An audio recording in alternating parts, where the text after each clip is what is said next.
Assalamualaikum warahmatullahi wabarakatuh. Perkenalkan, nama saya Nisa Fatina dengan NIM 1202223.200 dari SI 46 IRP.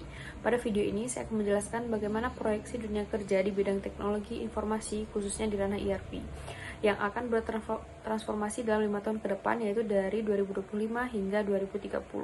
Tujuan utama dari analisis video ini adalah mengidentifikasi tren teknologi yang akan mendominasi dan menganalisis dampak spesifiknya pada peran konsultan dan analisis IRP, serta merumuskan hard skill dan soft skill yang wajib kita kuasai agar tetap relevan pada era digital ke depannya. Baik, selanjutnya kita akan masuk ke inti pembahasan, yaitu perkembangan dunia kerja IT atau IS di bidang IRP. Nah, apa yang akan mendominasi kerja pada tahun 2025 hingga 2030? Yang pertama di sini adalah perubahan atau pergeseran penuh menuju cloud IRP. Jadi perusahaan, baik perusahaan besar maupun UMKM, akan beralih masif ke solusi SaaS atau Software as a Service.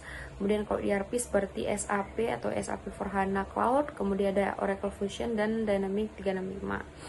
Nah, di sini mengapa ini terjadi? Dikarenakan cloud menawarkan fleksibilitas yang lebih tinggi, kemudian ada skalitas tinggi dan efisiensi biaya operasional. Kemudian ada akses data real time menjadi standar, bukan lagi advance ataupun kemewahan.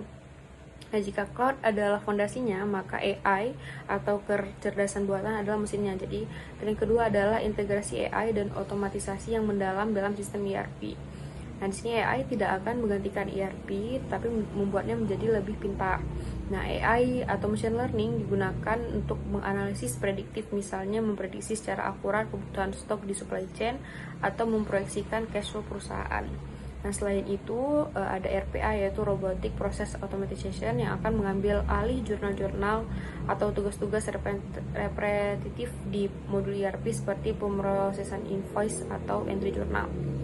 Kemudian di sini ada yang ketiga, yaitu adalah masuknya faktor ESG atau environmental, social, dan governance ke dalam ERP. Jadi di masa depan sistem ERP akan dilengkapi oleh fitur-fitur khusus seperti memastikan transparansi rantai global yang berkelanjutan atau membantu perusahaan memenuhi regulasi global. Nah, dari ketiga tren tadi, apa yang akan menjadi dampak khususnya di bidang ERP? Yang pertama adalah pergeseran peran. Jadi kita tidak hanya lagi mengimplementasikan ERP, tetapi menjadi analis data tingkat lanjut dan perancang sistem yang lebih aman. Nah, selanjutnya yang kedua di sini adalah permintaan untuk spesialis data ERP dan konsultan keamanan cyber ERP akan meningkat drastis. Selanjutnya kita akan bahas 3 hard skill utama yang wajib dimiliki khususnya di bidang ERP di masa depan. Yang pertama di sini adalah yang paling krusial, yaitu keahlian perform cloud ERP. Nah, pada tahun 2025 hingga 2030 kita wajib menguasai konfigurasi, implementasi, dan migrasi di platform ERP cloud terkemuka seperti SAP S/4HANA, kemudian ada Oracle Cloud atau Dynamics 365. Kemudian yang kedua di sini adalah data analytics dan business intelligence.